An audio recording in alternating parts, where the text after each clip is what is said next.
Өнөөдөр бүгдээр хоёр өөр улсад хоёр өөр цаг үед болсон ч хоорондоо ижил төстэй тун учир битүүлэг хоёр хэргийн талаар ярилцах болно. Эхний хэрэг буюу Польш гаралтай цагаач Зигмунд Адамскийг гихчэн нууцлах хэрэг. Тэртех 1980-аад онд болсон ч одоо ч гэсэн хүмүүсийн ярих таамаглал дэвшүүлэх дуртай учир битүүлэг хэрэгүүдийн нэг үлээ. Төрсөн нутаг Польштой уурхайч нар ажиллаж байсан Зигмунд Адамский 1960-аад онд Англи руу эхнэрийн хамт цагаачилж тэнд Тинглиг гих жижиг хотод мөн л уурхайч нар ажилд орон суурьшсан байна.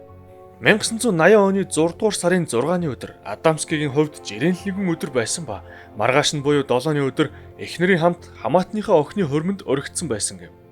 Хэрэг явдал ихэлсэн 6 дугаар сарын 6-ны өдрийн 15 цаг 30 минутын үед Зигмунд гэрээс нь холгүй орших зах руу явж ойр зургийн хүнс авахар гарсан ч тэр гэртээ ахин иргэн ирээгүй. Гэрээсээ хэдхэн метрийн зайтай байдаг зах руу явсан нөхөр нь орой болоход ирээгүйд эхнэр нь сандарч цагдаад мэдэгдсэн байна. Нэг зүйлийг энд онцлон хэлэхэд хэрэг явдал гарсан Тингли хот нь маш тайван бараг хэрэг төвөг гараад байдаггүй хот гэдэг ба аль 1980 онд болсон Зигмунд Адамскигийн уг хэрэг энэ хотын түүхэн дэх хамгийн алдартай хэрэгт ордог гэжээ. Эрлийн ажлын явцад ноён Адамскийг тэр өдөр зах дээр үнэхээр очсныг харсан хүмүүс байгаа нь тогтогдов. Тэдгээр хүмүүсийн хэлснээр Адамский тэгэхэд том баяр баясгалантай байгаа мэт санагдсан. Тэр зарим нэгэнд нь маргааш болох хамаатныхаа охины хормын талаар ч хэлсэн байдаг. Хамгийн сүүлд Зигмундыг талхны мухлагт орж ирэн үйлчлүүлсэн талаар тодорхой болсноос хойш түүнтэй юу тохиолдсон хаашаа явсан талаар цагдаа нарт тогтоож чадалгүй мөрөн баларсан байна. Хадагта Адамский цагдаа нарт нөхөр нь гэрээсээ зүгтах ямар ч шаардлага шалтгаан байгаагүй. Гэр бүлд нь болон ажилтны түүнд ямар ч асуудал бэрхшээл байгаагүй. Тэд санхүүгийн хувьд ч хангалуун амьдарч байсан гэд ноён Адамский өөрийн ажилдаа дуртай нэгэн байсан гэж мэдүүлсэн юм.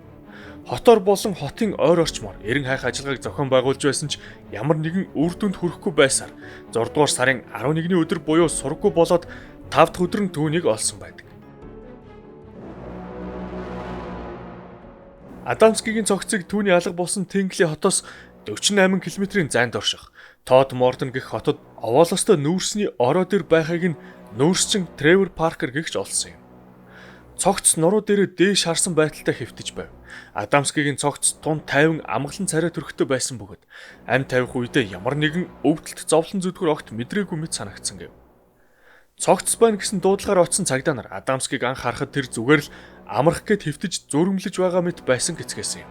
Ноён Адамскигийн биед хийсэн үзлэг шалгалт болон цогц олддог газрын эргэн тойронд шалгалт хийгээд цагдаа нар хэд хэдэн ойлгомжгүй нөхцөл байдалд нь тохиромжгүй баримтуудыг олж тогтоосон байна. Адамский алга болох үедээ пижакын дотроо цамцтай байсан ч олдохдоо доторх цамц нь байхгүй нүцгэн биен дээрээ пижака өмссөн байснаас гадна пижакны товчнууд нь буруу нөхрөө зөрж товчлогдсон байлаа. Мөн түүний гутал өмдөнд нь ч гэсэн хачирхалтай зүйл байсан нь гутал өмдөө амьд хүн өөрөө өмссөн биш. Аль хэдийн амьгүй цогцод хэн нэгэн өмсүүлсэн мэт байснаас гадна хамгийн хачирхалтай баримт нь хэдий 3 м гарны өндөртэй овоолсон нүүрсэн дээрээс олдсон ч гутал өмд дээрээс нь ямар ч нүүрсний улмөр тоосонцор огт байгаагүй гэдэг юм. Адамскигийн гар хурууч гэсэн маш цэвэрхэн яг л савн юм уу цэвэрлэх боцор сайтар угааж цэвэрсэн мэт байсан гэв. Үүгээрч энэ хэргийн нууцлаг тааврууд дуусах болоогүй байлаа. Адамскигийн цогц хэрхэн нүүрсний овоолгуудын орой дээр гарсан ч ойлгомжгүй байсан бөгөөд овоолго дээр ямар ч хүний дээшээ доошоо алхаж гарсан мөр олдоогүйгээс гадна тэнд ямар нэгэн тэмцлийн ул мөрч мөн илрээгүй. Хохирогчийн цамц байхгүй байснаас гадна бугуун цаг хитвч зэрэг нь байгаагүй. Анхнаасаа түүнийг дээрэмдэх зорилготойгоор хөнөөсөн гих таамагт хүргэсэн байна. Цогц тийсэн задлан шинжилгээгээр асуултуудын хариултууд олдох биш бүр л хачирхалтай баримтууд ил болов. Түүний ходоодон дотроос амь насаа алтахаас өмнөхөн идсэн эд хэмнээ үлдэгдэл олдсон ч яг юу идснийг нь тодорхойлохын аргагүй ургамлын гаралтай хүнс байснаас гадна нас барахаасаа цаг хагасан өмнө идсэн болох нь тогтогдсон юм. Адамскигийн биеэс хүчирхийллийн уул мөр болох шарх шархлаа олдоогүй ч түүний хүзүү хоолой мөр зэргээс нь олдсон төлөгдөлтийн мөрүүд мөн хачирхалтай. Эдгээр түлэнхийнүүдэд амьд байхдаа авсан гэж тогтогдсон ба төлөгдөлт дээр нь гарал үүсэл нь ойлгомжгүй шар ногоо өнгөтэй тос шиг зүйл төрөгсөн байлаа. Тэгэхээр Адамский сургаггүй болоод 4 хоног амьд мэд юм идэж байснаас гадна түүний сахлын хэмжээнээс энэ 4 хоногийн хугацаанд сахлаа хүртэл хусаад авсан тодорхой болов. Цагдаа нар мөрлийн явцад Адамскигийн таньдаг мэддэг бүх хүмүүстэй уулзаж алга болох хугацаанд тэдэнтэй уулзах юм уу уцаарч болов холбогдсон эсхийг нь асуухад бүгд огт холбогдоогүй гэсэн хариулт өгсөн байна.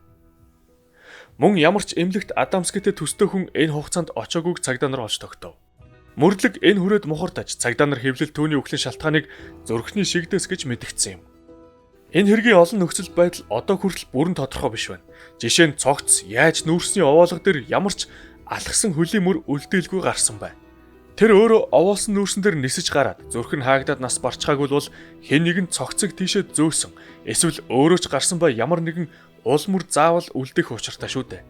Эхэндээ энэ баримт дээр түүний цогцыг ямар нэгэн өргөх техник ашиглан овоолго дээр тавьсан байх гэж таамаглал гарч байсан ч цогц олцсон газрын ойр орчимд ямар нэгэн өргөх техник явсан гэх уул мөр илрээгүй нь энэ таамаглалыг боломжгүй болгодог байна.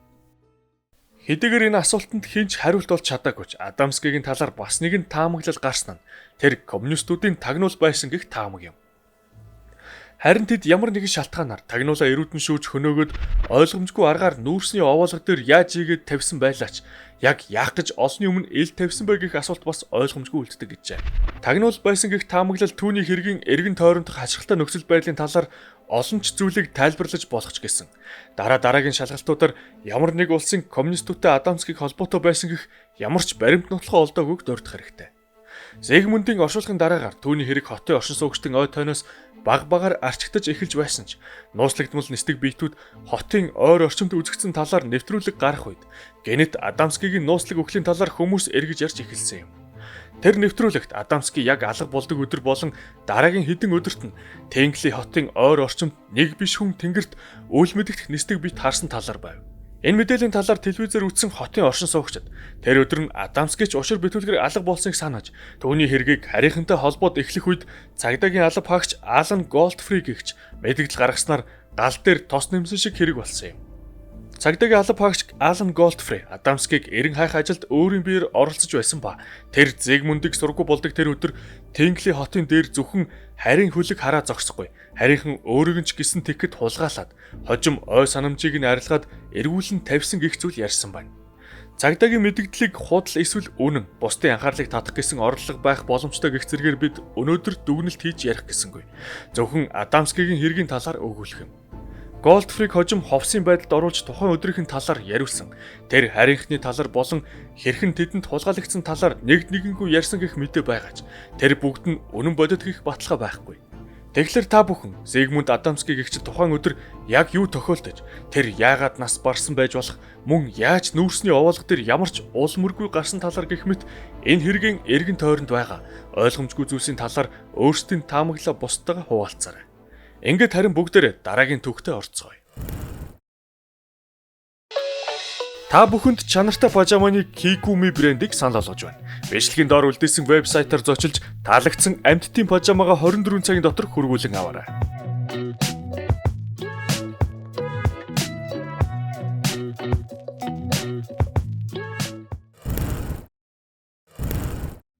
Эхний хүргэсэн түүхээс бараг жилийн өмнө буюу 1979 оны 8 дугаар сарын 27-ны өдрийн шөнө Америк нэгдсэн улсын Миннесота мужид шерифийн орлогч 35 настай Вэл Джонсон гэгч эргүүлж явж байжээ.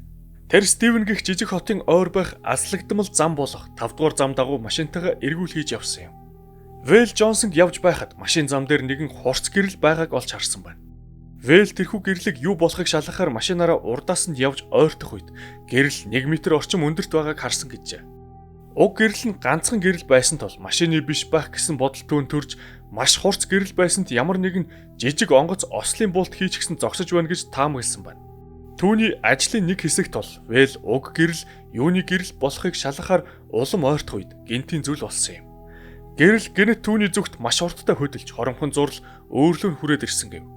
Хурц гэрлийг асар хурдтай өөр дээр нь ирэх үед Вэлийн нүд гэлбэж гэрлээс өөр юу ч олж хараагүй нэр машиныхын шил хагарч цуурч байгааг сонссноос өөр зүйл санахгүй байгаа бөгөөд тэр даруй ухаан алдсан байна.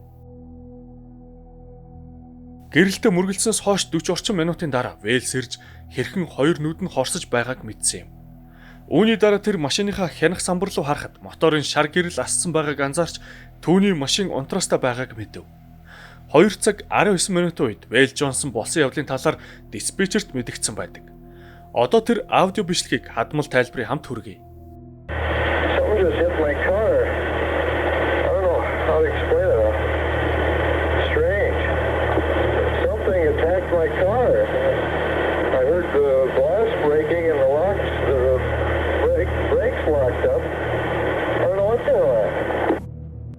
Хамгийн эхлээд хэргийн газарт Вэйлийн хамтрагч Эгрид Дүлитл гэгч ирсэн юм. Тэр цочирдсан байдалтай машиндаа суух шерифийн орлогч Вэйл Джонсонг олсон байна.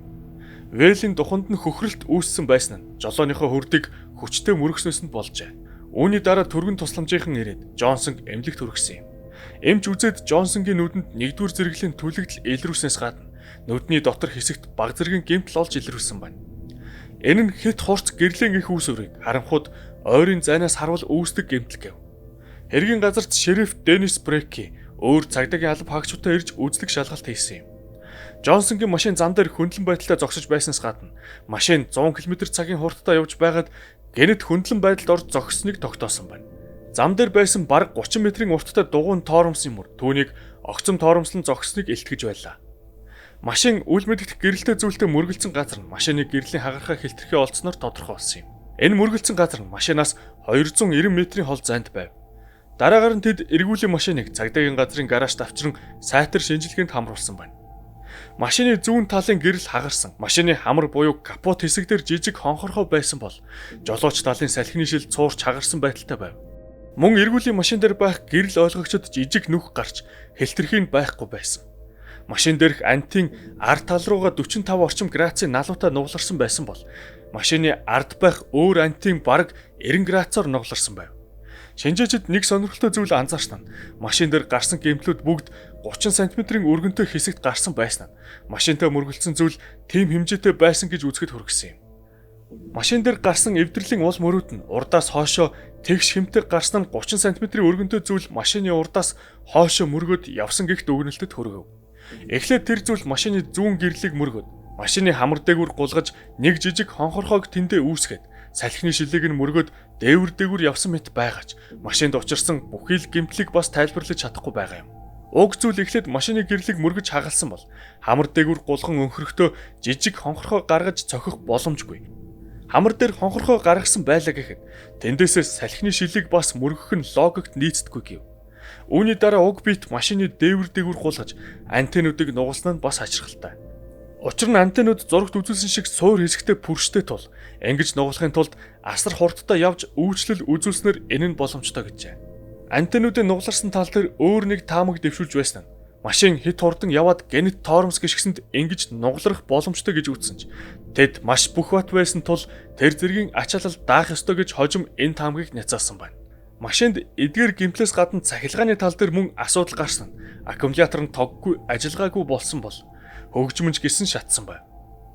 Эдгээрээс гадна хожим бас нэг зүйл болсон нь машины электрон цаг, шериф Вэйл Джонсны механик бугуун цагны адил бодит цагаас 14 минутаар хосорч байсан нь тодорхой болсон юм. Тухайн шөнө шерифийн орлогч Вэйл Джонсонтой юу тохиолдсныг хинч бүрэн тайлбарлаж чадаагүй ч хэд хэдэн сонирхолтой таамаглал байдаг юм. Эхний таамагаар бол тухайн хэрэгт зэргийнхэн холбоотой гэх таамаглал.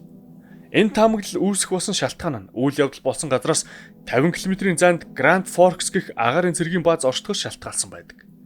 Тухайн үед хүйтэн дайны байдалтай байснаас аль тал нь эрчимтэйгээр шин зэвсэг техник зохиож нэвтрүүлж байснаа Вэйл Джонсон тэр шин цэргийн ямар нэгэн нууц зэвсэг техниктэй мөргөлдсөн байх гэж таамаглал дэвшүүлэхэд хүргэдэг юм. Хэрэг болсон газарч гэсэн шин техник технологи туршихад тун тохирсон хүн багтаа цэлгэр тал мөн ачаал багтаа зам зэрэг байгаа нь үүнийг боломжтой мэт болгож байна. Тэгэхээр Вэйл Джонсон тухайд буруу газараа буруу цагтаа явж таарсан байж болох юм. Цагдаа нар өөрсдөө энэ хэрэгт тайлбар олж чадаагүй. Бусад салбар чиглэлүүдийн мэрэгчлэнүүдэд хандаж тусламж авахар болсон байна.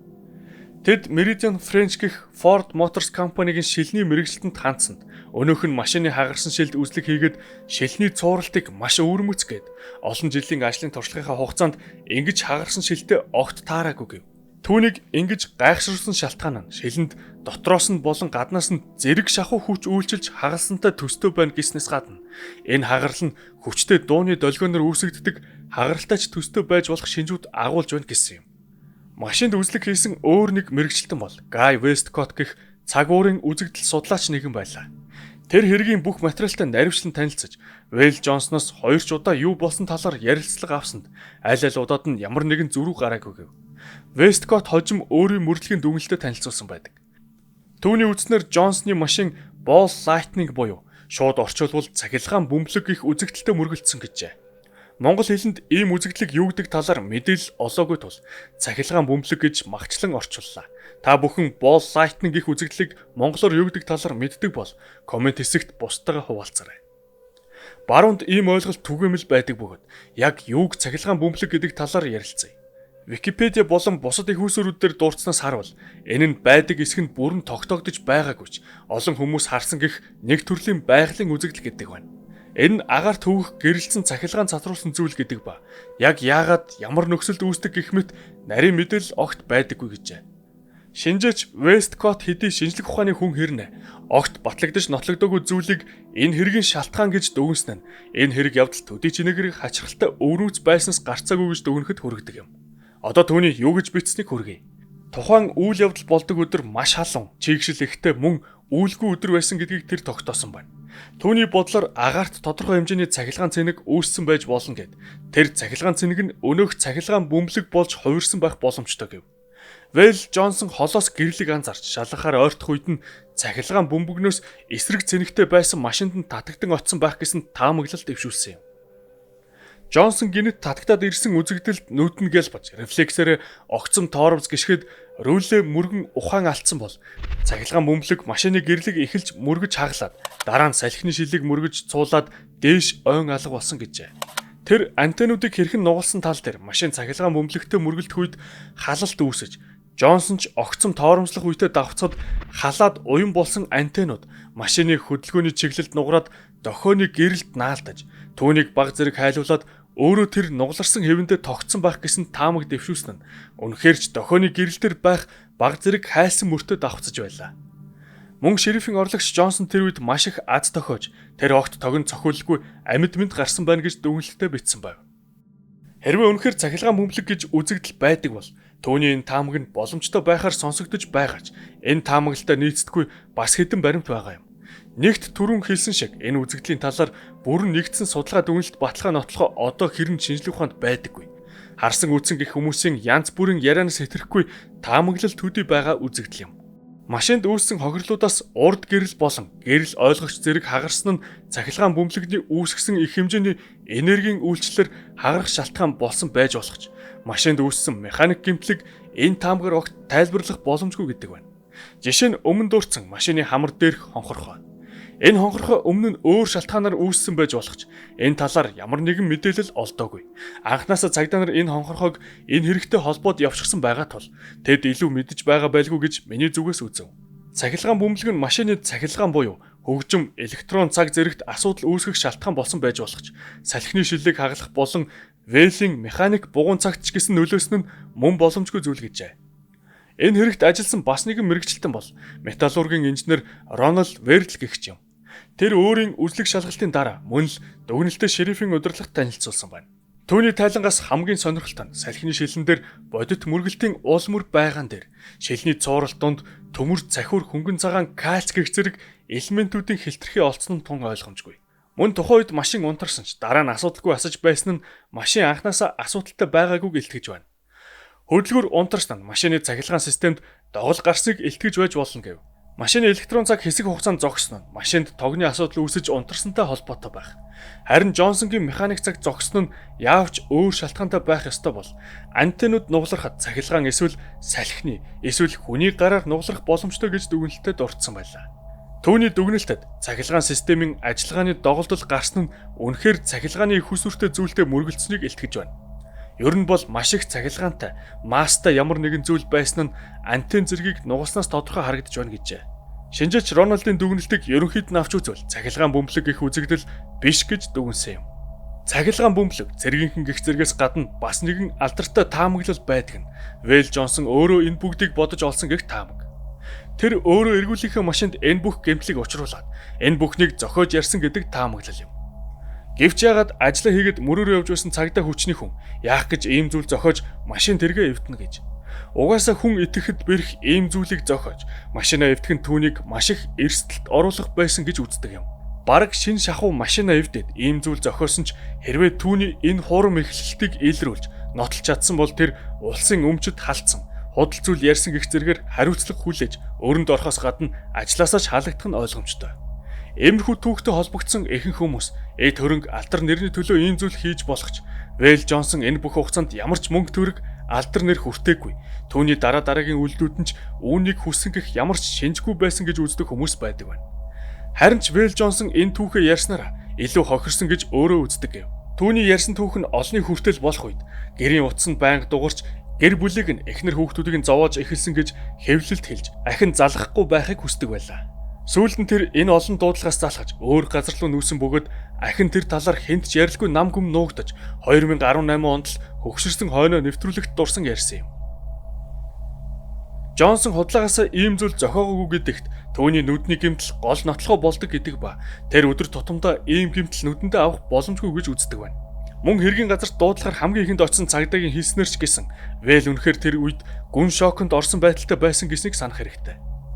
Энэ түүхийн талаар логиктой хариулт олж аваагүй ихэнх хүмүүс харийнхантай холбож үздэг. Жонсон өөрөө болсон явдлаа нэгэнгүй ярьж өгч байсан ч тэр хизээч үүнийг харийнхантай холбож өөрөө тайлбар хийж байгаагүй юм. Жонсон өөрийгөө харах ёсгүй зүйлэл ямар ч байсан тухайн үед харсан байх гэдэг байна. Тэр үед шерифийн алба, паранормал үзэгдэл судлаач алдарт Томми План гэгчид хүртэл хандаж тусламж хүссэн гэх баримт байгаа нь үнэхээр тэд тухайн үед ямар хэмжээний мухардалд орсон гэдгийг харуулж байгаа байлаа. Гэвч паранормал үзэгдэл судлаач гэсэн тэдэнд хариулт олоход нь тусалж чадаагүй.